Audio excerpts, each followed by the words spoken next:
Chairman PTI barrister Gauhar का दुनिया news से खुसूसी गुफ्तगू में कहना था कि अलीमा खान बानी पीटीआई की बहन है, वो परेशान है, हमें भी दुख हुआ। दुनिया के बड़े बड़े लोगों ने बानी पीटीआई को माइनस करने की कोशिश की, कोई उनको माइनस नहीं कर सका। सर ये बताइएगा कि अलीमा खान ने कहा है कि बानी पीटीआई को माइनस कर दिया गया है पार्टी से, आपको क्या लगता है कि वाकई बानी पीटीआई को माइनस कर दिया गया?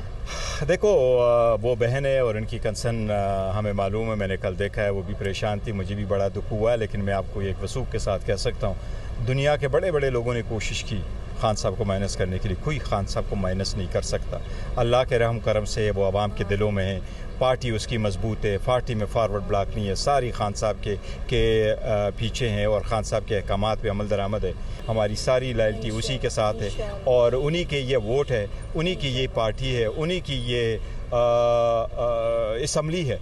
खान साहब लीडर हैं, लीडर थे और लीडर रहेंगे, चाहे वो जेल में हो, चाहे वो जेल से बाहर है। पीटीआई में एक धड़ा कोई बयान देता है, दूसरा धड़ा कोई। आपको नहीं लगता कि पीटीआई में भी जो है ग्रुप्स बन चुके हैं और बानी पीटीआई को आप कब तक बाहर आता देख रहे हैं? दरखास्तें भी जमानत की इख्तिलाफ राय तो ज़रूर होता है, लेकिन ग्रुप में उसको कहूँगा जिस तरीके से कुछ लोग फारवर्ड ब्लॉक बनाते हैं और वो अपना एक टव करता है। हमारे आपस के इंटरनल बात है, मैं होगा, कोई और लीडर होगा, ये वो, लेकिन खान के मुकाबले में कोई ग्रुप नहीं है।